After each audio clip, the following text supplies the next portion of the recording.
Actual programming की कि JavaScript में आप प्रोग्राम कैसे लिखेंगे। ठीक है, तो सबसे पहला इनलाइन।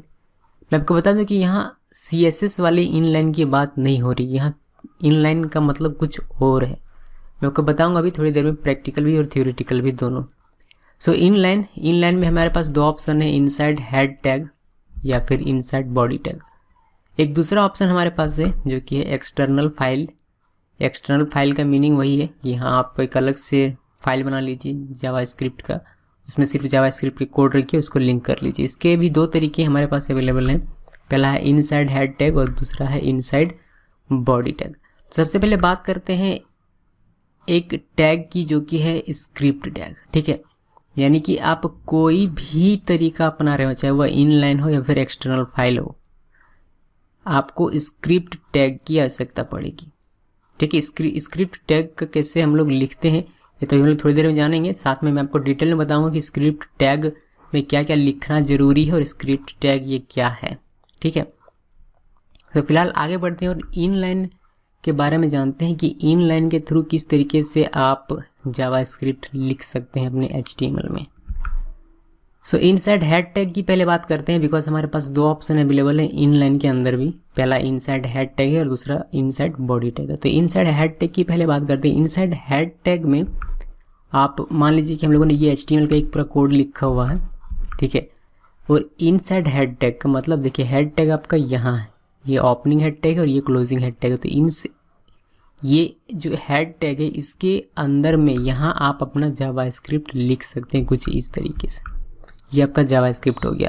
ये जावास्क्रिप्ट का आपको टैग लिखना है और इन दोनों के बीच में आपको अपने जावास्क्रिप्ट का कोड लिखना है।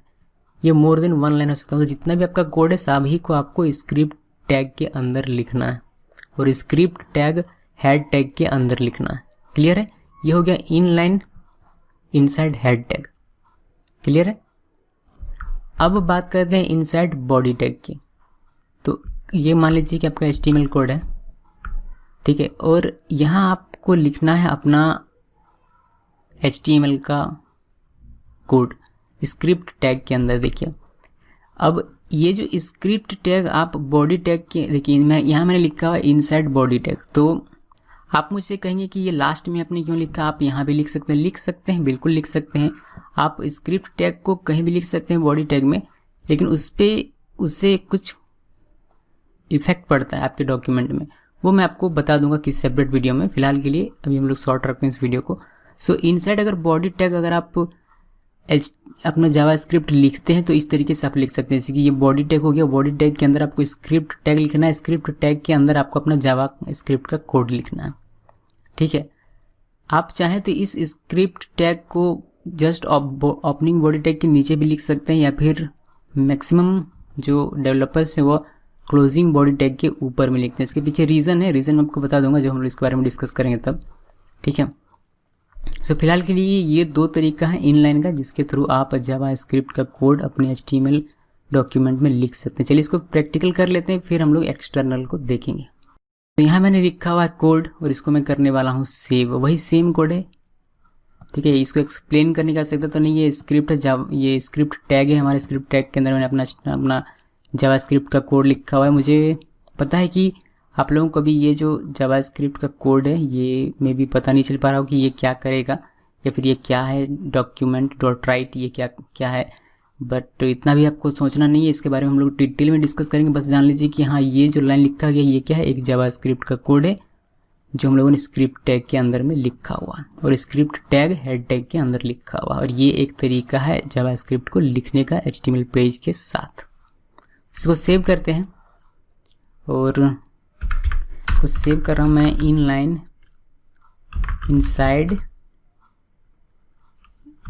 हेड टैग लिखते हैं, हेड टैग .html के साथ इसको सेव करना, बिकॉज ये एक HTML डॉक्यूमेंट है। इसको मैंने सेव किया और इसको अगर हम लोग रन करें तो आपको स्क्रीन पर दिखाई देगा यहाँ hello geeky shows I am heading. तो हेलो गीकी सोज जो आया वो आपके जावास्क्रिप्ट कोड से आया। यहाँ ये जो डॉक्यूमेंट राइट है, document.write, ये फंक्शन डिस्प्ले कर रहा है इस स्ट्रिंग को। तो ये एक फंक्शन है जो कि इस स्ट्रिंग को डिस्प्ले करने का काम कर रहा है, और ये क्या है, एक जावास्क्रिप्ट का कोड है।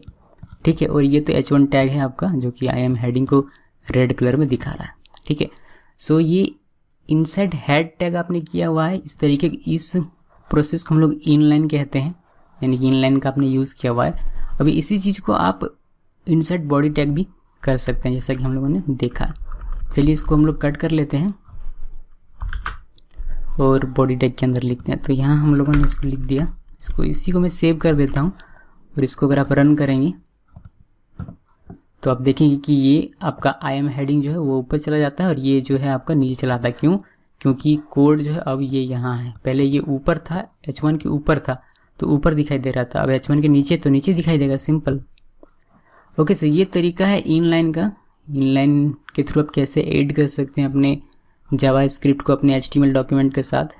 ये वीडियो बहुत लेंदी हो जाएगा अगर एक्सटर्नल को डिस्कस करें तो, इसलिए इसको यहीं एंड करते हैं और नेक्स्ट वीडियो में एक्सटर्नल को देखेंगे और साथ में उस वीडियो में मैं आपको स्क्रिप्ट टैग के बारे में बताऊंगा। प्लीज़ नेक्स्ट वीडियो को जरूर देखिए, बिकॉज मैंने सोचा था कि साथ में ही दोनों को बताऊंगा, बट इतना बता पाना भी पॉसिबल नहीं है। सो मिलते हैं नेक्स्ट वीडियो में। Thanks for watching. देख रहे हैं way of adding Java script. पिछले वीडियो में हम लोगों ने इनलाइन देखा था, इस वीडियो में हम लोग एक्सटर्नल देखेंगे, ठीक है। तो पिछले वीडियो में हम लोगों ने देखा था कि इनलाइन में आपको दो ऑप्शन मिलता है, एक इनसाइड हेड टैग और दूसरा मिलता है इनसाइड बॉडी टैग।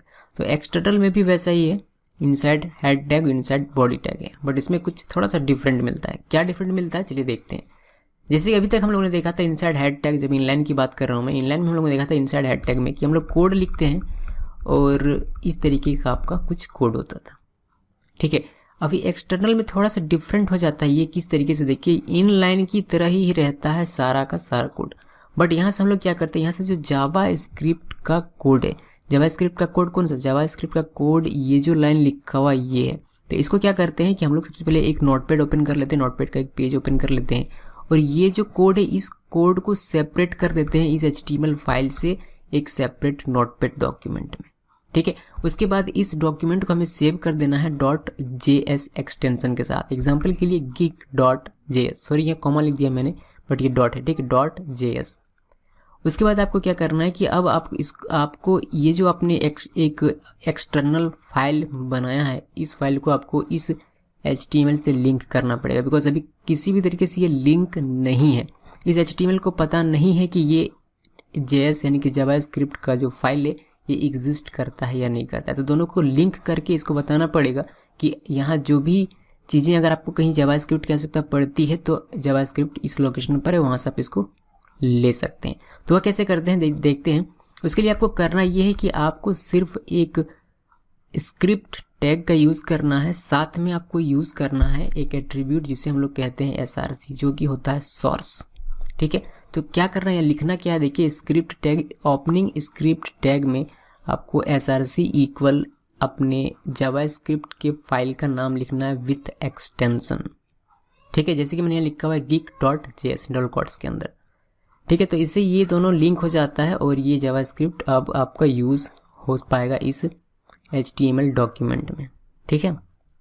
इसी तरीके से अगर बात करें एक्सटर्नल में इनसाइड बॉडी टैग की, तो प्रोसेस बिल्कुल सेम है। जैसे कि इनलाइन में अगर हम लोग देखें तो इनलाइन में हम लोगों ने देखा था ये कि इस तरीके से लिखा जाता था, बट चूँकि ये एक्सटर्नल है तो जाहिर सी बात है कि हमें अपने जावा स्क्रिप्ट के कोड को एक एक्सटर्नल फाइल में सेव करना पड़ेगा। तो नोटपैड का एक पेज मैंने बनाया, यहाँ से ये कोड उठाकर मैं एक सेपरेट नोटपैड में रख देता हूँ और इसको हम लोग सेव कर देते हैं .js एक्सटेंशन के साथ, जिसको मैंने सेव कर दिया geeky.js, सॉरी ये कॉमा फिर से है, ये geeky.js होना चाहिए था, ठीक है। उसके बाद इसको हम लोग लिंक करेंगे। तो इसको हम लोग लिंक कैसे करेंगे, इसको लिंक करने के लिए उसी स्क्रिप्ट टैग का हमें यूज़ करना है, इसमें SRC एट्रीब्यूट लिखेंगे हम और यहाँ डबल कोट्स के अंदर हम लोग लिख देंगे इस जावा स्क्रिप्ट के फाइल का नेम विथ एक्सटेंशन, ठीक है। अब इनसाइड बॉडी टैग है तो इसको हम लोग बॉडी टैग के अंदर लिख रहे हैं। पिछला जो था वो हमारा इनसाइड हेड टैग था, उसको हम लोगों ने हेड टैग के अंदर लिखा था, यानी कि स्क्रिप्ट टैग को, ठीक है। तो ये दो तरीके हमारे पास हैं, inside body tag, inside head tag, external में भी, इसके थ्रू आप अपने HTML में ऐड कर सकते हैं जावा स्क्रिप्ट को, ठीक है। सो गाइस यहाँ हम लोगों ने देखा कि किस तरीके से आप इनलाइन में जो था उसी को आप बना सकते हैं एक्सटर्नल फाइल, ठीक है। देखिए ये दिखाने का जो मेरा मकसद है वह यह है कि आपको पता चल जाए बेसिक पता चल जाए मतलब जैसे कि आगे के ट्यूटोरियल में अगर हम लोग, जैसे कि मैं अगर आगे के ट्यूटोरियल में आपको सिर्फ इनसाइड हेड टैग बताता हूँ या फिर इनलाइन बताता हूँ, तो आप खुद से एक्सटर्नल में उसको बना सकते हैं। यानी कि इनलाइन में मैंने बनाया, यानी कि मैंने स्क्रिप्ट टैग का यूज़ किया और यहीं आप लिख दिया जावास्क्रिप्ट का कोड। तो मुझे उम्मीद है कि उस वक्त मुझे अलग से बताने की आवश्यकता नहीं पड़ेगी कि एक्सटर्नल में इसको कैसे करना है, बिकॉज यहाँ मैंने बता दिया है कि आपको एक्सटर्नल में कैसे करना है। यहाँ से आपको जावास्क्रिप्ट का कोड उठाना है और इसको एक सेपरेट नोटपैड में सेव कर देना है .js के साथ और इसको लिंक कर देना है। बस वही गेम है, सारा सब कुछ वही रहता है, इनलाइन की तरह ही रहता है। बस इसमें हम लोग जावास्क्रिप्ट का कोड उठाकर एक सेपरेट फाइल में सेव कर देते हैं .js एक्सटेंशन के साथ और उसको src के साथ लिंक कर देते हैं। बस इससे ज़्यादा हम लोग कुछ भी नहीं करते। सो इस चीज़ को याद रखिएगा, बिकॉज आगे आने वाले ट्यूटोरियल्स में मैं सिर्फ इनलाइन को ही डिस्कस करूँगा। मतलब इनलाइन का जो प्रोसेस है लिखने का, जावास्क्रिप्ट लिखने का जो प्रोसेस है इनलाइन के थ्रू, उसी पर मैं सारे आगे के एग्जांपल्स में भी कवर करूं। तो मुझे उम्मीद है कि आप लोग उसको एक्सटर्नल में भी बना सकते हैं अगर आपको बनाना है तो। सो इसका प्रैक्टिकल देख लेते हैं जल्दी से। यहाँ आप देख पाएंगे कि ये जो कोड लिखा हुआ है, ये इनलाइन का कोड ही अभी तक लिखा हुआ है मैंने। तो हम लोग सिंपली करते क्या है, अगर देख लीजिए फिर से प्रैक्टिकली देख लीजिए कि किस तरीके से इनलाइन को आप एक्सटर्नल बना सकते हैं। सिंपली अभी तो ये इनलाइन में दिखाई दे रहा है बिकॉज ये हेड टैग के अंदर है और स्क्रिप्ट टैग के अंदर ही हम लोगों ने अपना जावास्क्रिप्ट का कोड लिखा हुआ। तो हम लोग सिंपली करते क्या है एक्सटर्नल बनाने के लिए कि इस जावास्क्रिप्ट को यहाँ से कट कर देना है और इसको एक सेपरेट नोटपैड में पेस्ट करना है और इसको सेव कर देना है। सेव किससे करना है, सेव हम लोग की .js के नाम से, यानी कि फाइल नेम कुछ भी होगा और .js का एक्सटेंशन होगा, इसको सेव कर देना। सेव हो गया, कलर चेंज हो गया तो सेव हो गया है। और आपको यहाँ क्या करना है, इस ओपनिंग स्क्रिप्ट टैग में एक एट्रीब्यूट लिखना है src इक्वल डबल कोट्स के अंदर आपको लिखना है अपना जावास्क्रिप्ट का फाइल नेम, जो कि हमारे केस में geek.js है। तो ये मैंने लिख दिया और इसको मैं सेव कर देता हूँ। तो सेव करता हूँ मैं इसको ये नंबर 3 है मेरा, तो इसको सेव कर देते हैं। ये हो गया एक्सटर्नल, इनसाइड एक्सटर्नल से लिखते हैं external head tag .html। Okay, इसको सेव कर दिया मैंने। इसको रन करते हैं और देखते हैं कि वो अफेक्ट करता है या नहीं करता। अगर करेगा तो हमारा जो फाइल है वो सही तरीके से काम कर रहा है। देखिए यहाँ आपको दिखाई देगा हेलो गीकी सोर्स।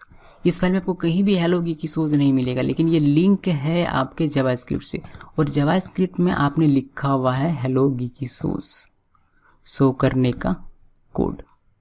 ठीक है, तो इस तरीके से ये पूरा वर्क करता है। सिमिलरली अगर आप इसको बॉडी टैग के अंदर लिखना चाहते हैं तो बाकी सब कुछ सेम रखिए, बस इसको यहाँ से हटाना है और बॉडी टैग के अंदर लिखना है। तो यहाँ पेस्ट कर देते हैं, सेव करते हैं और इसको रन करते हैं। तो देखिए नीचे आ गया। मतलब वो तो डिपेंड करता है कि आपने अपना कोड कहाँ लिखा हुआ है, लेकिन दिखाई दे रहा है कि हाँ जावास्क्रिप्ट हमारा काम कर रहा है। ओके, सो इस तरीके से आप ऐड कर सकते हैं अपने जावास्क्रिप्ट को अपने HTML के साथ एक्सटर्नल भी, यानी कि एक सेपरेट फाइल बनाकर आप जो भी जावास्क्रिप्ट का कोड लिखना चाहते हैं इस फाइल में लिखिए, सब अप्लाई हो जाएगा इस आपके HTML डॉक्यूमेंट में। ये सबसे बेहतर तरीका है किसी भी वेबसाइट को डेवलप करने का, यानी कि आपके सारे जावास्क्रिप्ट के कोड जो है एक फाइल में है, ये मिक्सअप नहीं है आपके इस कोड के साथ। तो सबसे बेहतर तरीका, आपको कुछ भी एडिट करने में ज़्यादा प्रॉब्लम नहीं होगा। सब कुछ मिक्सअप हो तो फिर वो अजीब सा लगता है मुझे। मैं हमेशा जब भी वेबसाइट डिज़ाइन करता हूँ तो अलग से एक सेपरेट फाइल बनाता हूँ जावास्क्रिप्ट के लिए, अलग से एक फाइल बनाता हूँ CSS के लिए, और बाकी सारी जो भी चीज़ें यूज़ करता हूँ मैं सब के लिए एक अलग फाइल क्रिएट करता हूँ और उसको सिर्फ लिंक कर देता हूँ। बजाय इसी HTML में CSS को हम लिखे हैं, उसी फाइल में हम लोग जावास्क्रिप्ट को लिखे हैं और सारी चीज़ों को लिखे, तो वो मिक्सअप हो जाता है, वो अच्छा नहीं होता। बट उसके बारे में डिटेल में जानकारी नहीं लिया। तो इस वीडियो में हम लोग स्क्रिप्ट टैग के बारे में, उसमें क्या लिखा गया था, उन सभी चीज़ों के बारे में यहाँ जानकारी हासिल करेंगे। ठीक है, इस वीडियो को देखने से पहले मैं आपसे रिक्वेस्ट करूँगा कि पिछला 2 वीडियो जरूर देखें, तभी आपको ये समझ में आएगा। पिछले 2 वीडियो में आप लोगों ने ये मेरा कोड देखा होगा, मैंने ये कोड लिखा हुआ था और एक ये कोड भी था। ये हम लोगों ने इनलाइन में लिखा हुआ था और ये हमारा एक्सटर्नल का कोड है। तो इन दोनों कोड के बारे में जानकारी हासिल करते हैं कि क्या लिखा गया है। काफ़ी चीज़ें सिमिलर है, जैसे कि स्क्रिप्ट टैग है आपका, देख लेते हैं कि क्या होता है मीनिंग, उसके बाद डिस्कस करते हैं। सबसे पहले हमें दिखाई दे रहा है स्क्रिप्ट टैग। मुझे उम्मीद है कि आपको HTML आता है। स्क्रिप्ट टैग ये हमारे ओपनिंग स्क्रिप्ट टैग है और ओपनिंग स्क्रिप्ट टैग के ही अंदर आपने ये एट्रीब्यूट्स लिखा हुआ है। ठीक है, SRC सबसे पहले बात करते हैं इसकी। तो SRC आपने लिखा हुआ है, SRC का मतलब होता है सोर्स। अब ये क्या है, SRC क्या है, इसमें SRC क्यों लिखा गया? It's an attribute of script tag, it defines source location of script file. आपका जो स्क्रिप्ट फाइल है यानी कि जावा स्क्रिप्ट का जो फाइल है उसका लोकेशन ये डिफाइन करता है। ये बताता है आपके ब्राउज़र को कि इसमें जो स्क्रिप्ट यूज़ किया जा रहा है उसका लोकेशन क्या है, ठीक है, उसका सोर्स क्या है। ओके, नेक्स्ट है geek.js। आपने जो यहाँ geek.js लिखा ये क्या है? This is our script file, ये हमारा स्क्रिप्ट फाइल है जो कि हम लोगों ने बनाया था, जिसके अंदर हम लोगों ने अपने जावा स्क्रिप्ट का कोड लिखा है। Where geek is file name, जिसमें कि geek जो है वो फाइल नेम है और .js जो है वह एक्सटेंशन है। जावा स्क्रिप्ट का एक्सटेंशन होता है .js, इसीलिए जब भी आप फाइल सेव करते हैं, एक एक्सटर्नल फाइल बनाते हैं जावा स्क्रिप्ट के लिए, सेपरेट फाइल बनाते हैं, तो उसको सेव करना है .js के साथ। टाइप क्या है? ये जो टाइप लिखा गया, टाइप यहाँ भी है और टाइप यहाँ भी लिखा गया। तो चलिए टाइप के बारे में जानते हैं। टाइप क्या है? It's an attribute of script tag, ये भी एक एट्रीब्यूट है स्क्रिप्ट टैग का, which tells the browser it is a Java script, जो कि ब्राउज़र को बताता है कि ये जो है, जो भी इसमें है, ये जावा स्क्रिप्ट है। दिस इज़ ऑप्शनल नाउअडेज, मतलब अब क्या हो गया कि इसको लिखना ज़रूरी नहीं, आप चाहें तो इसको छोड़ भी सकते हैं, इससे कोई फ़र्क नहीं पड़ेगा अब, ठीक है। सो ये ऑप्शनल है, इसको मत लिखिए, कोई फ़र्क नहीं पड़ने वाला है। टेक्स्ट स्लैश जावा स्क्रिप्ट, इसके अंदर जो वैल्यू आपने लिखा है, टाइप का जो आपने वैल्यू दिया है टेक्स्ट स्लैश जावा स्क्रिप्ट, तो इसका मतलब क्या होता है? इट्स टाइप ऑफ डॉक्यूमेंट, मतलब किस टाइप का आपका डॉक्यूमेंट है उसको ये डिफाइन कर रहा है, ये जावा स्क्रिप्ट टाइप का है, ठीक है। Document dot right hello world, आपने जो यहाँ लिखा हुआ है document dot right hello world, इसका मतलब क्या होता है? तो ये इसका पूरा डॉक्यूमेंट डॉट राइट का ये जो है एक फंक्शन है, तो इसके बारे में हम लोग डिटेल में जानेंगे। फिलहाल के लिए इस कोड में यह एक फंक्शन है जो कि एक डेटा को डिस्प्ले कर रहा है, कौन से डेटा को? इस हेलो वर्ल्ड डेटा को, ठीक है। और फाइनली स्लैश स्क्रिप्ट, ये हमारा क्लोजिंग स्क्रिप्ट टैग है, और इसके साथ हम लोगों ने कवर कर लिया कि इस पूरे स्क्रिप्ट को टैग को, इस पूरे जावा स्क्रिप्ट के कोड को डिटेल में। हालांकि इसमें जावा स्क्रिप्ट का कोड सिर्फ ये है, ठीक है, ये तो टैग है, HTML का टैग है, कोड। हाय गाइस, मेरे मन में एक सवाल है कि क्या हम एक HTML डॉक्यूमेंट में एक से अधिक जावा स्क्रिप्ट के एक्सटर्नल फाइल को लिंक कर सकते हैं या नहीं कर सकते, या फिर सिर्फ एक ही जावा स्क्रिप्ट के फाइल को हम लोग लिंक कर सकते हैं एक HTML डॉक्यूमेंट में? तो इस चीज़ का हम लोग यहाँ जवाब ढूंढेंगे। सो मैं आपको बता दूं कि आप एक से अधिक जावा स्क्रिप्ट फाइल को लिंक कर सकते हैं एक HTML डॉक्यूमेंट में, बस उसके लिए आपको अलग अलग स्क्रिप्ट टैग लिखने की आवश्यकता है। जैसे कि इसमें मैंने geek1.js को लिंक किया है, geek2.js को लिंक किया है, geek3.js को लिंक किया। यहाँ मैंने 3 जावा स्क्रिप्ट एक्सटर्नल फाइल को सेम HTML में लिंक किया, तो ये पॉसिबल है, ठीक है। अगर ऐसा कोई डाउट आपके मन में भी है तो मुझे उम्मीद है कि वो अभी तक क्लियर हो गया होगा। एक और सवाल मेरे मन में है कि क्या हम एक्सटर्नल और इनलाइन दोनों को साथ में लिख सकते हैं? मेरे कहने का मतलब ये है कि क्या मैं इस तरह से लिख सकता हूँ कि मैंने geek1 को लिंक भी किया है और साथ में मैंने यहाँ कोड भी लिखा हुआ जावा स्क्रिप्ट का, तो क्या ये पॉसिबल है? जी नहीं, ये पॉसिबल नहीं है। इस तरीके से आप नहीं लिख सकते हैं, ठीक है। आपको अगर इनलाइन और एक्सटर्नल को यूज़ करना है तो एक साथ उसको यूज़ आप नहीं कर सकते। हाँ, आप यूज़ कर सकते हैं इस तरीके से, आप पहले इनलाइन को लिखिए, देन आप एक्सटर्नल का अलग से, यानी कि 2 स्क्रिप्ट टैग का आप यूज़ कीजिए, जिसमें कि एक स्क्रिप्ट टैग में आपका एक्सटर्नल हो और दूसरे स्क्रिप्ट टैग में आपका इनलाइन हो। इस तरह से आप यूज़ कर सकते हैं इनलाइन को भी और एक्सटर्नल जावा स्क्रिप्ट को भी, लेकिन दोनों को साथ में करना चाहते हैं तो वह पॉसिबल नहीं है। यानी कि आपने लिंक भी किया हो, सेम स्क्रिप्ट टैग में आपने लिंक भी किया हो और उसी स्क्रिप्ट टैग में आप इनलाइन जावा स्क्रिप्ट लिखना चाहते हैं तो वह पॉसिबल नहीं है, ठीक है। कुछ वीडियो में हम लोगों ने डॉक्यूमेंट डॉट राइट ये जो फंक्शन है इसका बहुत ज़्यादा इस्तेमाल किया है, बट इसका डिटेल वीडियो हम लोगों ने देखा नहीं है अब तक।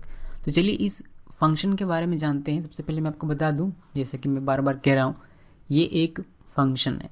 तो ये फंक्शन क्या करता है, ये फंक्शन कंटेंट राइट करता है आपके पेज में, या फिर कंटेंट डिस्प्ले करता है आपके पेज में। पहले से लिखा हुआ है, और यहाँ मैंने एक लाइन लिखा हुआ है, जैसे कि आप देख पा रहे होंगे, मैंने इसको इन लाइन में लिखा हुआ है इनसाइड हेड टैग। सेम चीज़ को आप एक्सटर्नल फाइल में भी लिख सकते हैं। ये मैं आपको बता चुका हूँ कि किसी भी इन लाइन को कैसे आप एक्सटर्नल में बना सकते हैं। सिंपली इसको कॉपी करके और पेस्ट करना है एक न्यू .js फाइल में, और इसको लिंक करना है स्क्रिप्ट टैग के साथ। यहाँ मैंने टाइप नहीं लिखा बिकॉज ये ऑप्शनल था, ठीक है, इस बारे में हम लोग पहले ही डिस्कस कर चुके हैं। सो यहाँ कोड है मेरा document.write और हेलो वर्ल्ड मैंने एक स्ट्रिंग लिखा हुआ है। अगर आप इसको रन करते हैं तो आपको यहाँ मिल जाएगा हेलो वर्ल्ड, ठीक है। उसके बाद अगर बात करें वेरिएबल की, वेरिएबल से पहले बात कर लेते हैं कुछ ऑपरेशंस की, जैसे कि 4+2 अगर आप करते हैं और इसको सेव करता हूँ मैं, देन इसको मैं फिर से रन करता हूँ, तो इस केस में आपको यहाँ 6 देखने को मिलेगा, ठीक है। अगर आप सिर्फ 4 लिखते हैं तो 4 एज इट इज़ आपको प्रिंट करके ये देगा। सेव करते हैं और इसको रन करते हैं तो यहाँ आपको 4 मिलेगा, ठीक है। और यहाँ अगर आप वेरिएबल की बात करते हैं, जैसे कि मैं एक छोटा सा एग्जांपल दिखा देता हूँ वेरिएबल का, ठीक है। जैसे कि ये मैंने वार लिखा है नेम इक्वल गिकी सॉस, ठीक है, एग्जांपल के लिए सिर्फ। तो यहाँ पर अगर नेम लिखते हैं, ये मेरा एक वेरिएबल है नेम अगर लिखते हैं, इसको सेव करते हैं और इसको अगर आप रन करते हैं तो ये आपको गिकी सॉस दिखाई देगा, ठीक है। उसी तरीके से अगर आप यहाँ लिखते हैं कुछ इस तरीके से, देखिए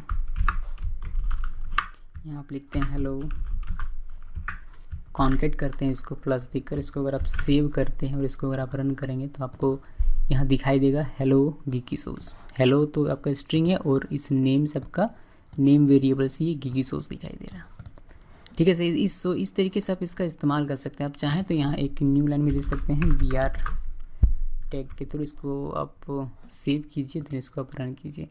ऊपर में हेलो दिखाई देगा, उसके नीचे आपको गिकी सॉस दिखाई देगा, ठीक है। सो जैसे चाहे वैसे इसका इस्तेमाल कर सकते हैं। ये वेरिएबल, इसके बारे में हम लोग डिटेल में बात करेंगे किसी और सेपरेट वीडियो में। फिलहाल हम लोग document.write देख रहे हैं, ठीक है। और डिलीट वाले की जो बात थी उसके बारे में भी हम लोग डिस्कस नहीं करेंगे। अगर पॉसिबल होता है तो एक सेपरेट वीडियो में मैं आपको वो बता दूंगा कि डिलीट का मतलब क्या था। जो मतलब कहा गया था कि अगर ऊपर में कुछ होते हैं तो उसको वो डिलीट कर देता है जब ये चलता है तो अपने एग्जिस्टिंग को, तो उसके बारे में हम लोग किसी सेपरेट में बात करेंगे, ठीक है।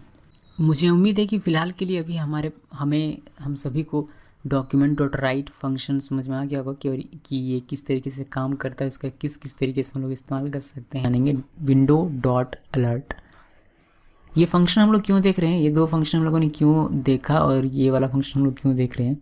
window.alert, this function is use to display data in alert dialog box. इसका मतलब ये होता है कि इसमें जो डेटा डिस्प्ले होगा वो एक डायलॉग बॉक्स में होगा, अलर्ट डायलॉग बॉक्स में। Alert really should be used only when you truly want to stop everything and let the user know something. यानी कि आप फोर्सली चाहते हैं कि ये चीज़ आप देखिए, अपने यूज़र को चाहते हैं कि वो इसे देखे, तभी उसका ये काम होगा। तो उस केस में हम लोग window.alert का यूज़ करते हैं। कैसे यूज़ करते हैं, window.alert लिखना है, देन स्ट्रिंग लिखना है बिटवीन ब्रैकेट्स डबल कोट्स के अंदर। आप कोई भी स्ट्रिंग लिखते हैं तो एक डायलॉग बॉक्स ओपन होगा जिसमें हेलो वर्ल्ड लिखा हुआ दिखाई देगा।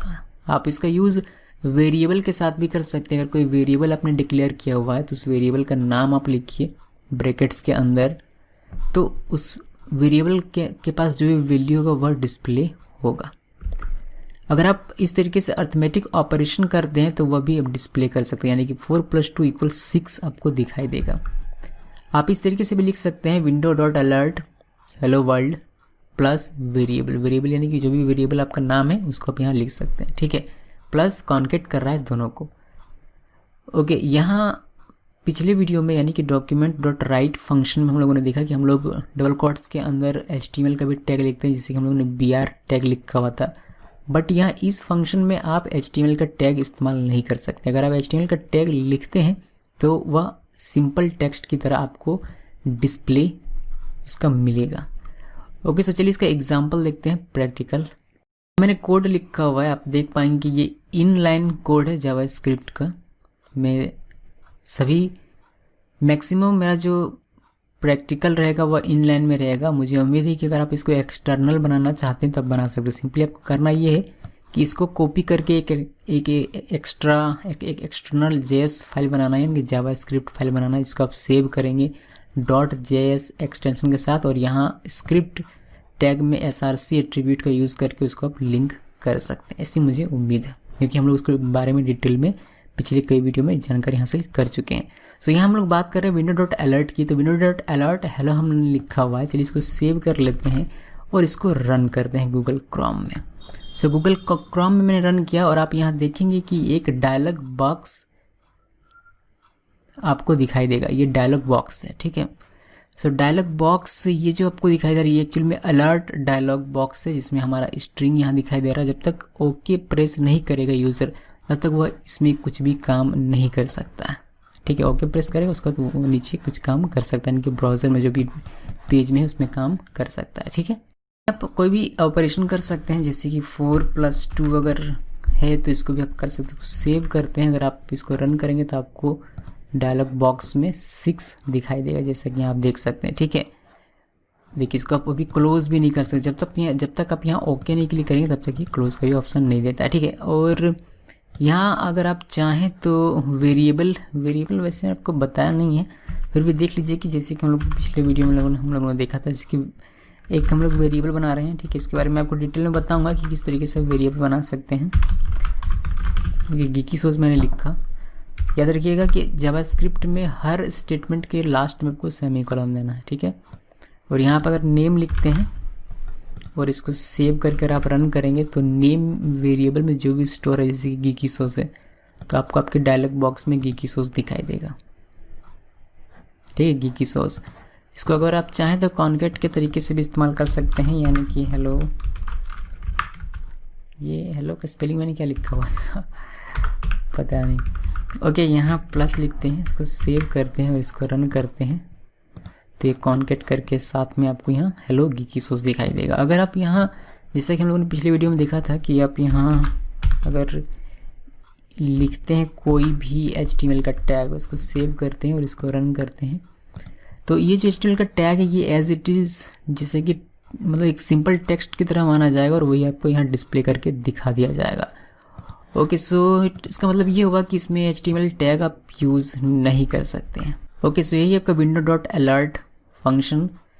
मुझे उम्मीद है कि आपको समझ में आया होगा। अगर कोई डाउट है तो कमेंट करके मुझे पूछें। इसके में बात करेंगे आइडेंटिफायर क्या होता है। An identifier is a name having few letters, numbers and special character underscore and यहाँ $साइन भी होता है। It is use to identify variable, function, symbolic constant and so on.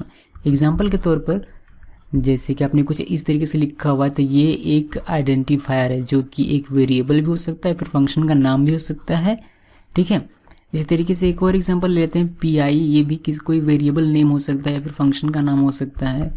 Sigma, met, add, तो ये सारे आइडेंटिफायर जो यूनिकली आइडेंटिफाई करते हैं, चाहे वो वेरिएबल नेम हो या फिर फंक्शन नेम हो, बट यूनिक होना चाहिए, उसे हम लोग कहते हैं आइडेंटिफायर। और आइडेंटिफायर कॉम्बिनेशन होता है लेटर्स का, ऐसे ज़रूरी नहीं कि कॉम्बिनेशन हो, सिर्फ लेटर हो तो भी चलेगा, या फिर कॉम्बिनेशन भी हो सकता है लेटर, नंबर और स्पेशल कैरेक्टर का, ठीक है। सो ये होता है आइडेंटिफायर इन जावास्क्रिप्ट। के बारे में जानेंगे जावास्क्रिप्ट में वेरिएबल क्या होता है।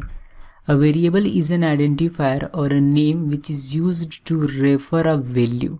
A variable is written with a combination of letters, numbers and special character, जिसमें कि कैरेक्टर होना चाहिए या तो अंडरस्कोर या फिर $, with the first letter being an alphabet, ठीक है।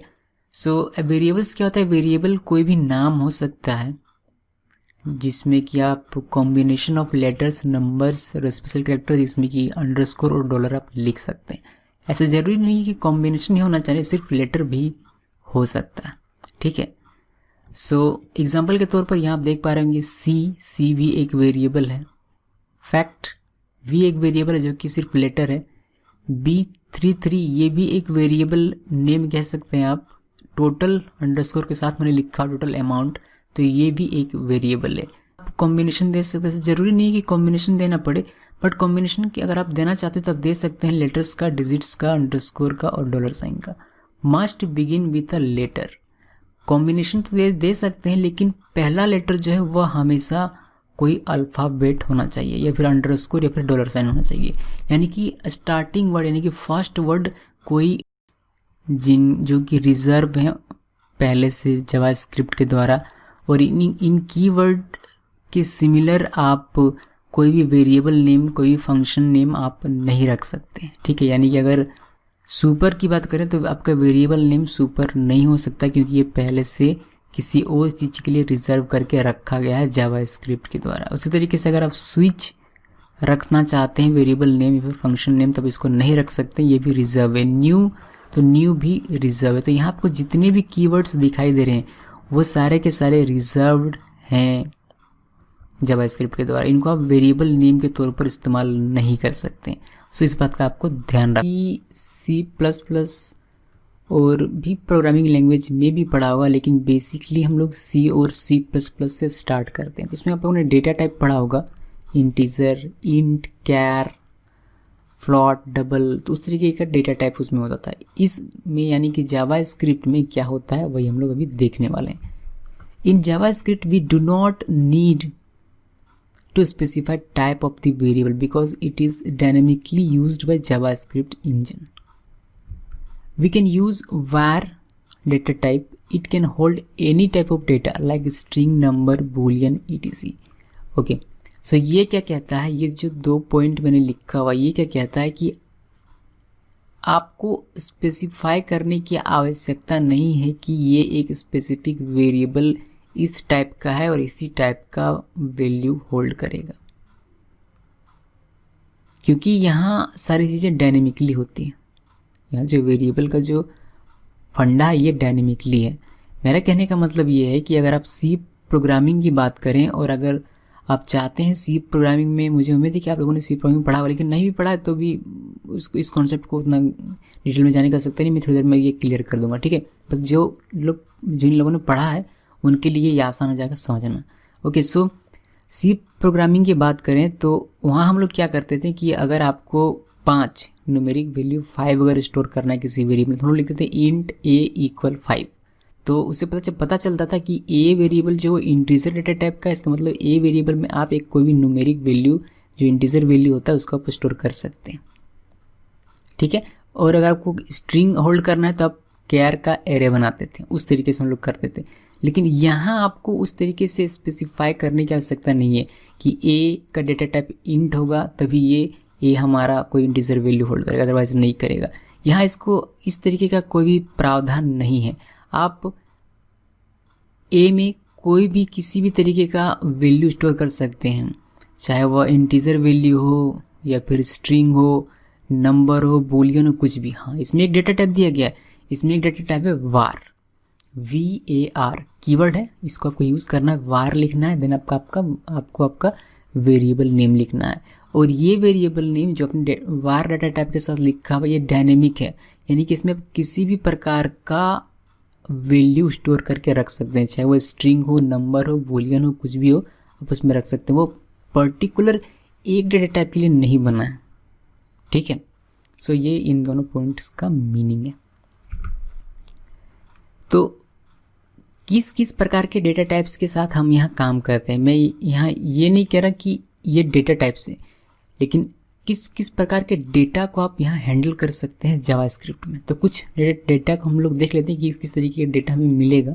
स्ट्रिंग डेटा मिल सकता है। स्ट्रिंग डेटा मतलब आप जानते हैं कि कोई भी नाम वगैरह अगर है कैरेक्टर्स से, ग्रुप ऑफ कैरेक्टर्स, तो उसको हम लोग स्ट्रिंग कहते हैं। तो स्ट्रिंग मिल सकता है। नंबर, कोई भी नंबर इंटीजर वैल्यू हो या फिर डेसिमल में हो तो वो सारे नंबर्स हमें यहाँ मिलेंगे। बूलियन ट्रू या फॉल्स हो तो वो भी हमें मिलने वाला है। अनडिफाइंड भी है जो कि डिफाइंड ना हो, और नल भी हमें। तो ये जो पूरा आपको दिखाई दे रहा है इस तरह का डेटा टाइप, या फिर यूँ कहूँ कि इस तरह का डेटा हमें यहाँ काम करने को मिलेगा। ठीक है, ये डेटा टाइप नहीं है, ये ऐसा नहीं है कि आप स्ट्रिंग वेरिएबल नेम करके लिखेंगे, नहीं, वो मैं बात नहीं कर रहा। मैं इसे बता रहा हूँ कि इस तरह का डेटा आपको यहाँ मिलेगा काम करने के लिए। ठीक है, सो ये जो डेटा आप देख रहे हैं, इन string, number, boolean, undefined, null, इसे हम लोग कहते हैं प्रिमिटिव डेटा या प्रिमिटिव डेटा टाइप्स। ठीक है, उसी तरीके से ऑब्जेक्ट है हमारे पास, एरे है और रेगुलर एक्सप्रेशन है। इसे हम लोग कहते हैं नॉन प्रिमिटिव डेटा टाइप्स।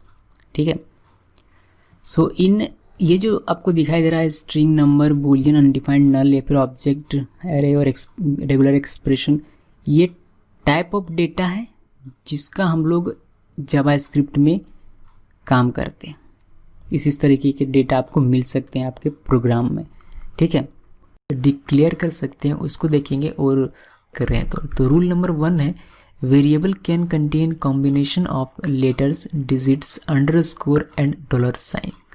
ठीक है, इसमें मैं आपको एक बात बता दूं कि कॉम्बिनेशन ज़रूरी नहीं है। ऐसा नहीं है कि यहाँ अगर कॉम्बिनेशन ऑफ लेटर्स, डिजिट्स लिखा गया तो कॉम्बिनेशन होना ही चाहिए। आप सिर्फ लेटर लिखते हैं तो भी आपका वह एक वैलिड वेरिएबल माना जाएगा।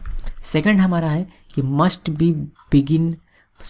Begin with a letter A to Z capital में या फिर A to Z स्मॉल में और अंडरस्कोर और डॉलर साइन।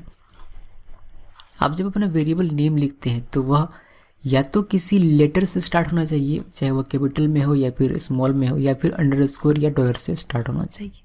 ठीक है, मगर मैं आपको रिकमेंड करूंगा कि आप जब भी वेरिएबल नेम लिखें तो उसमें लेटर स्टार्टिंग वर्ड में लिखें, अंडरस्कोर या डॉलर साइन को स्टार्टिंग में ना लिखें। A variable name can not start with a number. एक वेरिएबल नेम अगर आप लिख रहे हैं तो वह एक नंबर से स्टार्ट नहीं हो सकता, जैसे कि 2 नेम, 2 फूड, 3 जंक, इस तरीके का जिसके नेम में पहला वर्ड नंबर हो वह एक वैलिड वेरिएबल नहीं माना जाएगा।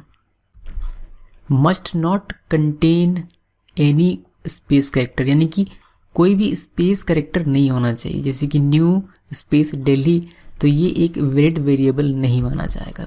JavaScript is case sensitive. JavaScript case sensitive होता है, इसका मतलब ये है कि अगर आपने कैपिटल में ए लिखा हुआ एक वेरिएबल और एक वेरिएबल अपने स्मॉल में ए लिखा हो तो दोनों को अलग अलग ट्रीट किया जाएगा, दोनों सेम नहीं माना जाएगा। Can't use reserved keywords. कुछ कीवर्ड रिजर्व्ड है, आप मेरा कीवर्ड रिजर्व कीवर्ड का वीडियो देखिएगा, वहाँ सबको पता चल जाएगा कि कौन कौन सा वर्ड रिजर्व है। तो उन वर्ड्स का आप वेरिएबल नेम के तौर पर इस्तेमाल नहीं कर सकते हैं।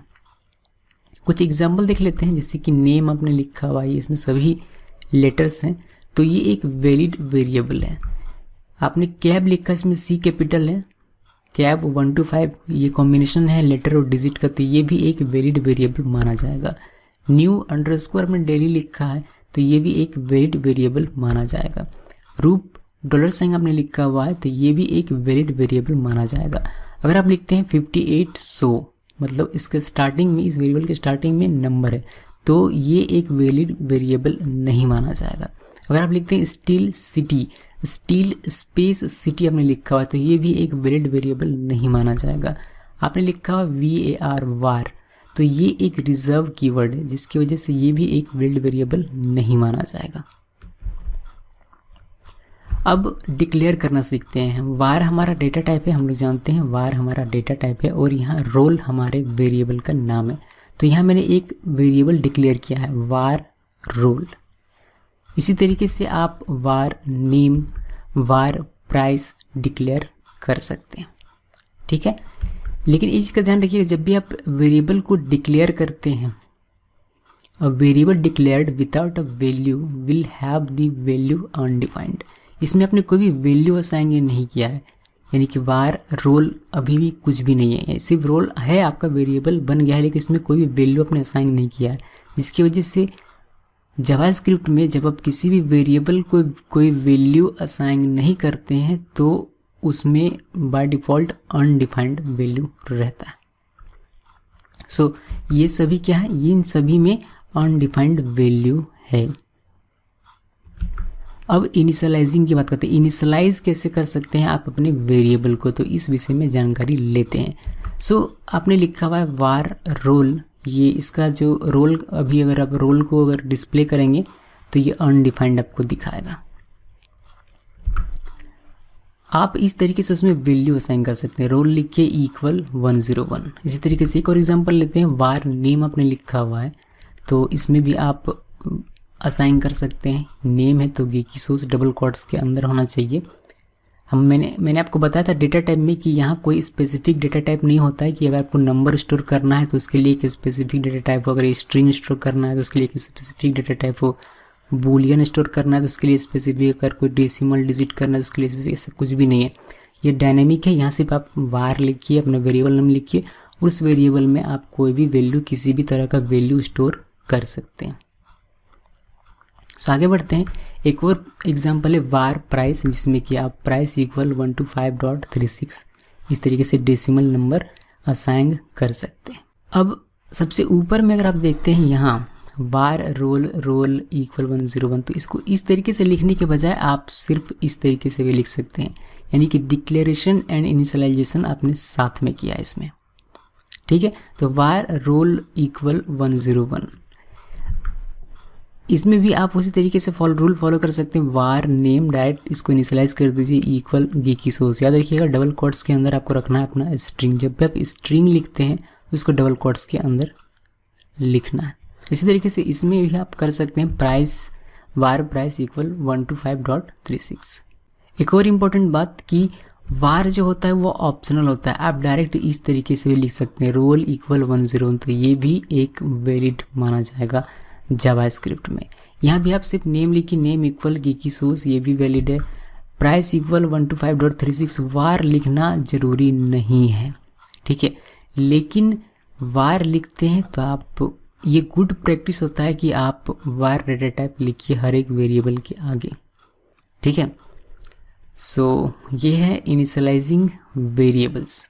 कुछ इंपॉर्टेंट पॉइंट जिसके बारे में देख लेते हैं कि ये क्या पॉइंट्स है, क्या आपको ध्यान रखना है जब भी आप वैल्यू लिखते हैं। तब strings are written inside quotes, चाहे वो डबल कॉट्स हो या फिर सिंगल कॉट्स हो, स्ट्रिंग को हमेशा कॉट्स के अंदर रखना है। Numbers are written without quotes, किसी भी नंबर को आप डबल कॉट्स या सिंगल कॉट्स के अंदर नहीं लिखेंगे। If you put a number in quotes it will be treated as a text string. अगर आप किसी नंबर को डबल कोट्स के अंदर रखते हैं फिर सिंगल कोट्स के अंदर रखते हैं तो उसे नंबर ना मानकर एक टेक्स्ट स्ट्रिंग माना जाएगा, ठीक है। थोड़ा सा और आगे बढ़ते हैं और बात करते हैं बूलियन की। अगर आप बूलियन वैल्यू स्टोर करना चाहते हैं तो उसके लिए भी आपको कोई स्पेसिफिक डेटा टाइप यहाँ लिखने की आवश्यकता नहीं है। var ans equal Boolean value मैंने यहाँ दिया हुआ है ट्रू। इसी तरीके से अगर आप फॉल्स देना चाहते हैं तो var रिजल्ट फॉल्स आप लिख सकते हैं, ओके। अभी तक जो कुछ भी हम लोगों ने देखा है वेरिएबल में, इसका एक एग्जांपल देख लेते हैं, उसके बाद आगे डिस्कस करेंगे। एग्जांपल देखते हैं। एग्जांपल में सबसे पहले मैं आपको दिखाता हूँ कि अगर आप कोई वेरिएबल लिखते हैं, मैंने कहा कि अगर आप var रोल लिखते हैं और इसको अगर आप प्रिंट करते हैं तो आपको अनडिफाइंड यहाँ देखने को मिलेगा। हम लोगों ने ये पढ़ा हुआ है कि var रोल इस तरीके से हम वेरिएबल डिक्लेयर करते हैं और डॉक्यूमेंट डॉट राइट क्या करता है आपके स्क्रीन पर इसको डिस्प्ले करेगा। अगर आप रोल यहाँ लिखते हैं तो ये आपका डिस्प्ले कर देगा रोल को। रोल में जो भी है वो आपको आपके स्क्रीन पर यानी कि वेब पेज में दिखाई देगा। चलिए इसको सेव करते हैं और इसको रन करते हैं। इसको रन किया मैंने, आप यहाँ देखें कि रोल में अभी क्या है, रोल में जो वैल्यू वो है अनडिफाइंड है। अभी इसका वैल्यू अनडिफाइंड है, आपने डिफाइन नहीं किया, ओके। अब आप चाहें तो इसका आप वैल्यू दे सकते हैं, 101 मैंने दे दिया और इसको सेव करते हैं और इसको रन करते हैं। तो अब आप यहाँ देखेंगे कि ये वैल्यू आपको दिखाई देगा 101, ओके। सिमिलरली अगर आप चाहते हैं कि कोई नेम हो तो यहाँ हम लोग इसको चेंज करते हैं। हालांकि चेंज करना ज़रूरी नहीं है, बट एक हमें पता चलेगा हाँ नेम में नेम लिखना है तो नेम यहाँ, और यहाँ आप नेम लिख सकते हैं। नेम एक स्ट्रिंग है तो इसको डबल कोट्स के अंदर लिखना है। मान लीजिए कि मैं लिख रहा हूँ geeky source, तो geeky source मैंने लिखा और यहाँ आपको नेम लिखना है, जिससे कि नेम में जो स्टोर है वो आपको स्क्रीन पर यानी कि आपके वेब पेज में आपको दिखाई दे। चलिए इसको रन करते हैं और देखते हैं कि geeky source हमें दिखाई दे रहा है या नहीं दे रहा है। देखिए आपको geeky source दिखाई दे रहा है, ठीक है। आप चाहें तो इसको अलग अलग लिखने के बजाय एक लाइन में भी लिख सकते हैं इस तरीके से, यानी कि डिक्लेरेशन और इनिशियलाइजेशन दोनों साथ में कर रहे हैं हम लोग। इसको सेव करते हैं और इसको रन करते हैं। तो यहाँ आप देखें कि हमें वेब पेज में ये दिखाई दे रहा है, ठीक है। सो इस तरीके से आप कर सकते हैं। आप चाहें तो यहाँ देख लेते हैं प्राइस इक्वल 1 to 5 या फिर जो भी था 36, पता नहीं है, मैंने 36 बोल कुछ और रहा हूँ और लिख कुछ और रहा हूँ। अच्छा ठीक है, कोई बात नहीं, एग्जाम्पल के लिए काफ़ी है। ओके, प्राइस लिखा है मैंने, इसको सेव करते हैं और हम लोग इसको रन करते हैं। तो यहाँ आप देखेंगे कि आपके आउटपुट स्क्रीन पर, एक्चुअली आउटपुट स्क्रीन नहीं है, आपका वेब पेज है जहाँ आपको इसका आउटपुट दिखाई देता है। ठीक है, इसको हम लोग क्लोज करते हैं। आप चाहें तो यहीं आप ट्रू और फॉल्स भी दे सकते हैं, जो कि बूलियन वैल्यू होता है। इसमें हम लोग चेंज नहीं करते हैं, प्राइस का प्राइस ही रहने देते हैं और इसको रन करते हैं। तो आप यहाँ देखेंगे कि आपको आपके आउटपुट स्क्रीन पर ट्रू या दिखाई देगा। आप यहाँ फॉल्स करें तो भी फॉल्स भी आपको दिखाई देने वाला है। ठीक है, सो अभी तक का जो भी हम लोगों ने थ्योरी पढ़ा है उसका एग्जाम्पल हम लोगों ने देख लिया है यहाँ पर। अब आगे फिर से थ्योरी देखते हैं। आगे इनिशियलाइजिंग वेरिएबल में हम लोग देखते हैं कि आप चाहें तो इस तरीके से कॉमा ऑपरेटर का यूज़ करके कॉमा कॉमा लिख कर भी आप एक लाइन में बहुत सारे वेरिएबल्स लिख सकते हैं और साथ में उनको इनिशियलाइज भी कर सकते हैं। ठीक है, आप चाहें तो अगर सिर्फ डिक्लेयर करना चाहते हैं तो वो भी हो सकता है। आप लिखिए var x, y, c, z और लास्ट में सेमीकोलन देना। ठीक है, तो उस तरीके से भी आप कर सकते हैं। या फिर आप डिक्लेरेशन और इनिशियलाइजेशन साथ में करना चाहते हैं तो इस तरीके से भी आप कर सकते हैं। अगर आप कोई स्ट्रिंग करना चाहते हैं साथ में तो वो भी किया जा सकता है। var f name की लिखा मैंने, कॉमा देना है, लास्ट नेम मैंने सोच लिखा और लास्ट में सेमीकोलन। तो मैंने एक लाइन में 2 वेरिएबल को यहाँ इनिशियलाइज किया हुआ है। यहाँ एक लाइन में मैंने 3 वेरिएबल को इनिशियलाइज किया हुआ है। उसी तरीके से अगर आप चाहें तो आप, ऐसा ज़रूरी नहीं कि यहाँ इंटीजर वैल्यू आप एक लाइन में कर रहे हैं तो सिर्फ इंटीजर ही होगा, यहाँ आप स्ट्रिंग करें तो सिर्फ एक लाइन में स्ट्रिंग ही होगा, ऐसा नहीं है। आप चाहें तो एक ही सेम लाइन में एक स्ट्रिंग को इनिशियलाइज कीजिए, एक स्ट्रिंग वेरिएबल बनाइए, और आप चाहें तो एक इंटीजर वेरिएबल या फिर नंबर वेरिएबल भी इस तरीके से आप बना सकते हैं। ठीक है, इससे कोई फ़र्क नहीं पड़ता है इसको। कुछ लोगों को ऐसा लिखना पसंद नहीं है, ठीक है, कुछ लोग ऐसा लिखना नहीं चाहते हैं। तो अगर आप मल्टीपल लाइंस में लिखना चाहते हैं तो आपके पास 2 तरीके। एक तो पहला तरीका जिसमें कि आप लिखिए कि var x सेमीकोलन, फिर var y सेमीकोलन, जो भी आपको वैल्यू देना चाहते हैं वैल्यू साथ में दे सकते हैं, लेकिन हर एक लाइन में आप लिखते हैं। या फिर आप चाहें तो यहाँ भी कॉमा का यूज़ कर सकते हैं। var name equal geeky source double quotes के अंदर कॉमा लिखिए, देन रोल इक्वल 101 कॉमा लिखिए, then address equal still city comma लिखिए, और लास्ट में सॉरी कॉमा नहीं, अगर लास्ट ये आपका लास्ट स्टेटमेंट है तो आप सेमीकोलन देकर इसको बंद कर सकते हैं। ठीक है, सेमीकोलन का मतलब ये होता है कि ये स्टेटमेंट, एक पूरा स्टेटमेंट ख़त्म। ठीक है, सो इस तरीके से आप सिंगल लाइन में लिख सकते हैं मल्टीपल वेरिएबल्स। ओके, या फिर आप चाहें तो इस तरीके से भी लिख सकते हैं जावास्क्रिप्ट में। जावास्क्रिप्ट बहुत ही ईजी लैंग्वेज तो नहीं कह सकता, ईजी तो मैं नहीं कहूँगा, लेकिन हाँ सी और C++ में जितना हमें मेहनत करने की आवश्यकता पड़ती है उससे तो थोड़ा कम ही मेहनत करना पड़ता है यहाँ डेटा टाइप के मामले में। आगे बढ़ते हैं और रीडिक्लेयरिंग वेरिएबल्स देखते हैं। रीडिक्लेयरिंग वेरिएबल्स का मतलब क्या होता है पहले जानते हैं। If you redeclare a JavaScript variable it will not lose its value. इसका क्या मतलब होता है और ये क्या कह रहा है, इसको एग्जांपल के थ्रू समझते हैं। अगर आप लिखते हैं var name equal geeky source, आपने नेम को असाइन कर दिया है geeky source, और इसके जस्ट नीचे आप लिखते हैं var name इस तरीके से। ठीक है, और आप सोच रहे हैं कि ये अनडिफाइंड हो जाएगा, बिकॉज हम लोग जानते हैं कि var name हम लोग इस तरीके से लिखते हैं तो ये अनडिफाइंड होता है, लेकिन नहीं, एक बार आपने इसको इनिशियलाइज कर दिया है उसके बाद अगर आप इसको इस तरीके से लिखते हैं और अगर आप इसको प्रिंट करेंगे अपने स्क्रीन पर तो आपको geeky source ही दिखाई देगा। ठीक है, ये अनडिफाइंड नहीं होगा। ओके, सो यही है, स्क्रीन में आपको क्या दिखाई देगा, geeky source। कुछ रूल्स हैं जिसको देख लेते हैं, कुछ पॉइंट्स, रूल्स नहीं कुछ पॉइंट्स हैं जो कि आपको जावास्क्रिप्ट में ध्यान रखना है। सो उनको भी देख लेते हैं इसी वीडियो में, सेपरेट वीडियो बनाने से फ़ायदा नहीं है। ठीक है, ज़्यादा वीडियो बन जाएगा तो फिर अच्छा भी नहीं है।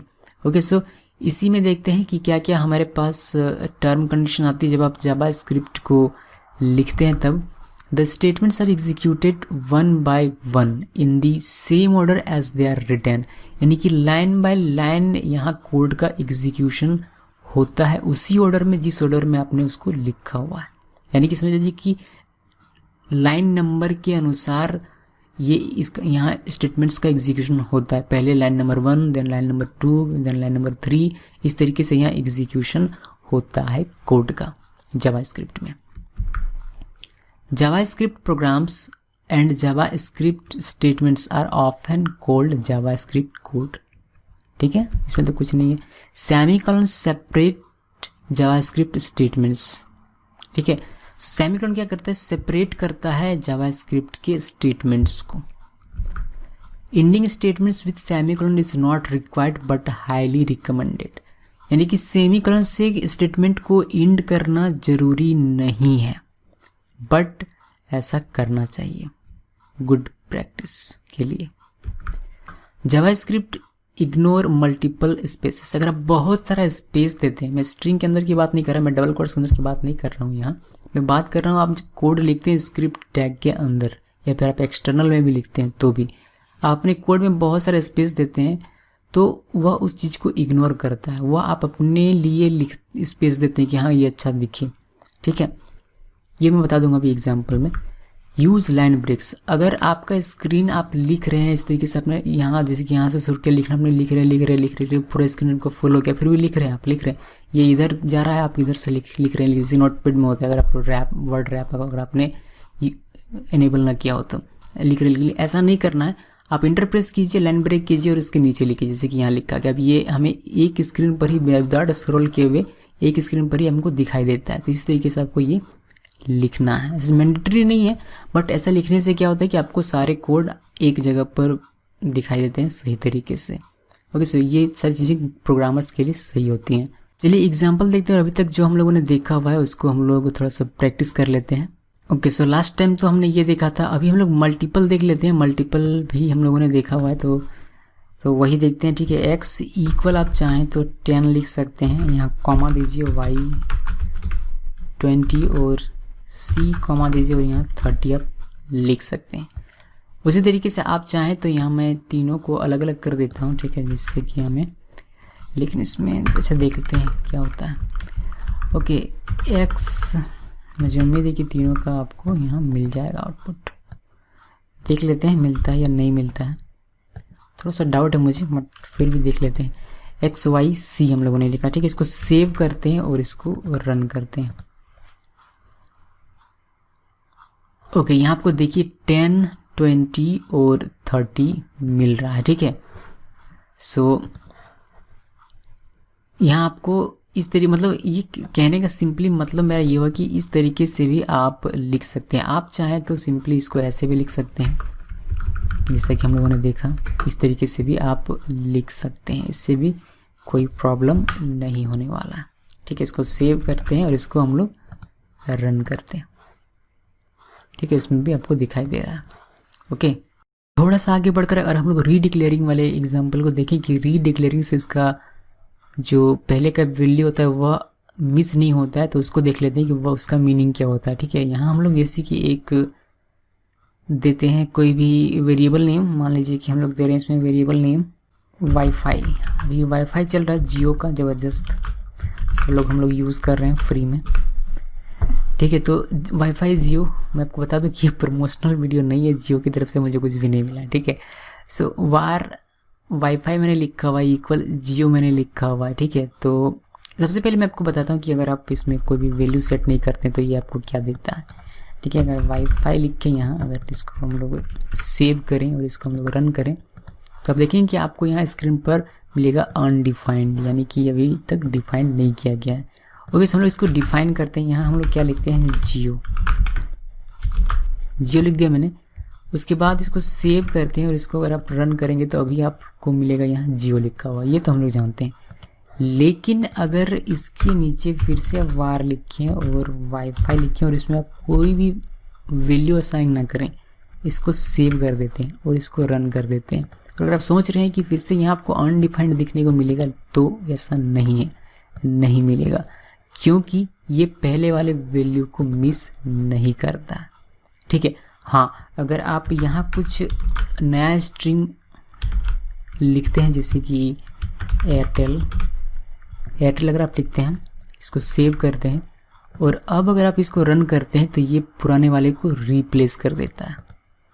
ठीक है, तो ये सारी चीज़ें यहाँ आपको ध्यान में रखनी है जब भी आप वेरिएबल्स के साथ काम करते हैं तब। ठीक है, अब लास्ट में जो हम लोगों ने कुछ पॉइंट्स देखा था उसके बारे में डिस्कस कर लेते हैं। पहला पॉइंट जो हम लोगों ने देखा था उसमें मैंने कहा था कि जावास्क्रिप्ट जो होता है वो लाइन बाय लाइन कोड को एग्जीक्यूट करता है। मतलब पहले इस लाइन को एग्जीक्यूट करेगा, फिर इस लाइन को, फिर इस लाइन को, फिर इसके नीचे, फिर इसके, यानी कि ऊपर से नीचे तक लाइन बाय लाइन इसका एग्जीक्यूशन होता है। ये जो कोड होते हैं इन सभी कोड को हम लोग जावास्क्रिप्ट का कोड कहते हैं। हर एक कोड यानी कि हर एक स्टेटमेंट की मैं बात कर रहा हूँ, हर एक स्टेटमेंट को आप एंड करते हैं सेमीकोलन से। ठीक है, लेकिन ये मैंडेटरी नहीं है, मैंडेटरी नहीं है कि आप सेमीकोलन से एंड कीजिए। ठीक है, जैसे कि अगर हम लोग बात करें इसमें से एयरटेल को हम लोग हटा देते हैं बिकॉज एयरटेल वाले बहुत पैसा लेते हैं। ओके, एयरटेल को हटा देते हैं। अगर आप इसमें से सेमीकोलन को हटा देते हैं तो और इसको सेव करते हैं, ठीक है, इसको आप रन करेंगे तो भी आपको आपका आउटपुट मिलेगा। ठीक है, ऐसा नहीं है कि अपने सेमीकोलन नहीं लिखा तो आपका आउटपुट आपको नहीं मिलेगा। ये मैंडेटरी नहीं है बट गुड प्रैक्टिस है कि आप सेमीकोलन लिखें। ठीक है, इसके बाद वाइट स्पेस की बात करते हैं। जैसे कि कहने का मतलब ये कि अगर आप यहाँ चाहें तो जितनी मर्जी उतनी वाइट स्पेस दीजिए, इससे इसको कोई फ़र्क नहीं पड़ता। ये इन सब चीज़ों को इग्नोर करता है। आपको कैसा लग रहा है, ये पढ़ने में अच्छा लग रहा है नहीं लग रहा है, तो उस वह आप पर डिपेंड करता है कि आप कितना स्पेस देना चाहते हैं। अगर इसको आप सेव करें और इसको अगर आप रन करेंगे तो भी आपको दिखाई देगा वही सेम चीज़, इसमें कोई भी इफेक्ट आपको नहीं पड़ेगा। और इंटर यानी कि मैंने कहा था कि लाइन ब्रेक, तो जैसे कि ये दो लाइन काफ़ी नज़दीक दिखाई दे रहा है, अगर आपको ऐसा लगता है तो आप यहाँ इंटरप्रेस कर सकते हैं, इससे भी इसको कोई फ़र्क नहीं पड़ता। ठीक है, इसको आप सेव कीजिए और इसको आप रन कीजिए, आपको सेम आउटपुट मिलेगा और सही आउटपुट मिलेगा। ठीक है, आप चाहें तो ये जो आपने लिखा हुआ इसको आप नीचे लाइन में लिखिए, इसको सेव कीजिए और इसको रन कीजिए, ये अभी भी आपको सही आउटपुट देगा। ठीक है, ये तो ये आप पर डिपेंड करता है कि आप अपनी विजिबिलिटी किस तरीके से बना के रखना चाहते हैं अपने कोड में। ठीक है, सो बस यही है इसमें वेरिएबल्स में। मुझे उम्मीद है कि आपको declaration and initialization of variable in JavaScript समझ में आया होगा। और कुछ भी अगर आपके मन में डाउट है वेरिएबल से रिलेटेड जावास्क्रिप्ट में तो कृपया करके कमेंट सेक्शन में ज़रूर पूछें, क्योंकि वेरिएबल जो किसी भी प्रोग्रामिंग लैंग्वेज का वेरिएबल टॉपिक जो होता है बहुत इंपॉर्टेंट होता है, क्योंकि विदाउट वेरिएबल आप अपने प्रोग्राम में कुछ भी नहीं कर सकते हैं। ठीक है, सो ये टॉपिक आपका बिल्कुल क्लियर होना चाहिए और मुझे उम्मीद है कि क्लियर हो गया होगा बिकॉज इसमें हमने काफ़ी समय दिया हुआ है, वीडियो तो काफ़ी बड़ा बन गया होगा। सिंगल लाइन कमेंट किस तरीके से हम लोग कर सकते हैं, तो single line comments start with double slash यानी कि स्लैश स्लैश, डॉट या नहीं देना है, मैंने डॉट दिया बिकॉज ये सेंटेंस कंप्लीट है इसीलिए। ठीक है, तो डॉट आपको नहीं देना, सिर्फ स्लैश और स्लैश 2 टाइम स्लैश लिखना है। Text between slash slash and the end of the line will be ignored bye JavaScript, यानी कि जो भी कमेंट आप लिखेंगे स्टार्टिंग विथ स्लैश स्लैश वो आपके जावास्क्रिप्ट के द्वारा इग्नोर कर दिया जाएगा। मतलब उसको एक सिंपल टेक्स्ट की तरह से माना जाएगा, उसको कोड के द्वारा डिलीट नहीं किया जाएगा, यानी कि उसको कोड नहीं माना जाएगा, उसको सिंपल टेक्स्ट माना जाएगा। ठीक है, एग्जाम्पल के तौर पर जैसे कि आपने लिखा हुआ var im वैल्यू इक्वल 101, ये एक जावास्क्रिप्ट का कोड है। तो आप चाहें तो इस तरीके से इसमें कमेंट लिख सकते हैं, इसके ऊपर में या फिर इसके नीचे कहीं भी आप कमेंट लिख सकते हैं। स्लैश स्लैश लिखना है, you can assign any type of value, ये मैंने कमेंट लिखा हुआ है इस जावास्क्रिप्ट कोड के लिए।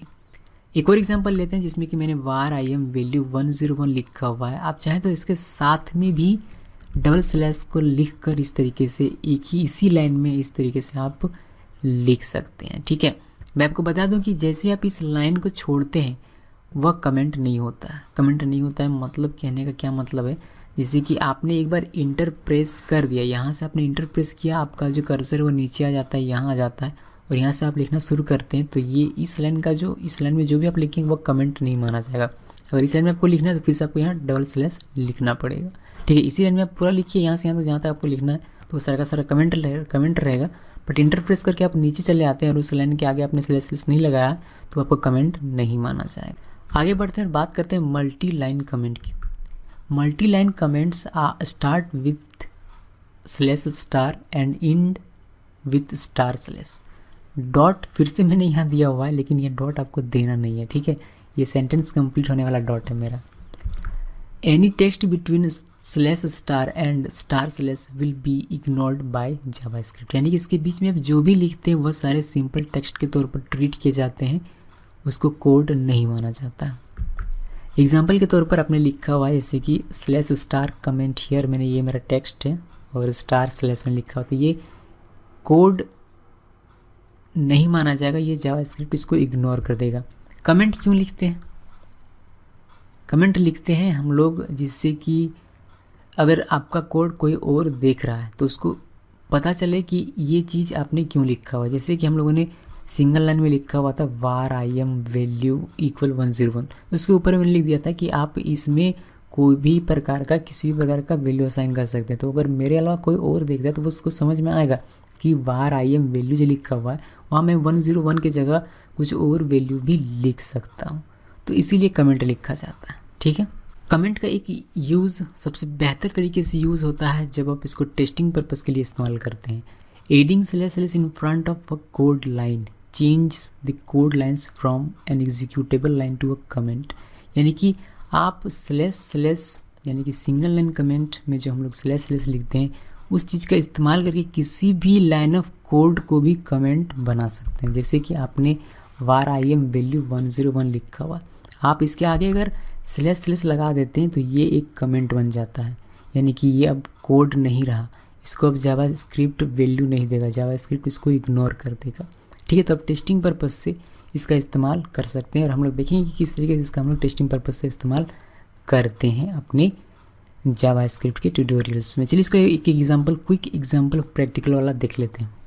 ओके, सो ये हमारा कोड है, यहाँ हम लोग कमेंट देखने वाले हैं। तो अब कमेंट कहीं भी कर सकते हैं। सबसे पहले सिंगल लाइन का दिखाता हूँ, डबल स्लैश आपको लिखना है और this is my comment, spelling में ध्यान नहीं देना, ठीक ना।